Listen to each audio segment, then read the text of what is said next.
Have you ever encountered a math problem that looked a bit tricky, especially when it involved an x squared? Well, today, we're going to demystify one of algebra's most powerful tools, the quadratic formula. First off, what exactly is a quadratic equation?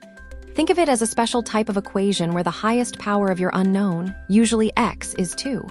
It always looks something like this: x squared plus bx plus c equals 0. The letters b and c are just numbers, and a can't be 0. Now for the star of our show, the quadratic formula. It looks a bit long, but don't worry, it's like a secret key. It's x equals negative b, plus or minus the square root of b squared minus 4ac, all divided by 2a. This formula gives you the exact values for x that make the original equation true. So why do we need it?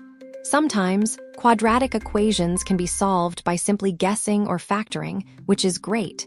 But often, the numbers are too messy, or they just don't factor nicely. That's when this formula becomes your best friend. It guarantees a solution every single time, no matter how complicated the numbers are. Imagine you have an equation like x squared plus 5x plus 6 equals 0. Here, a is 1, b is 5, and c is 6.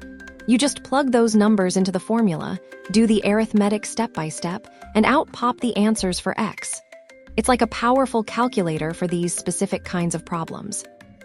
In short, the quadratic formula is a reliable tool to find the values of x in any quadratic equation.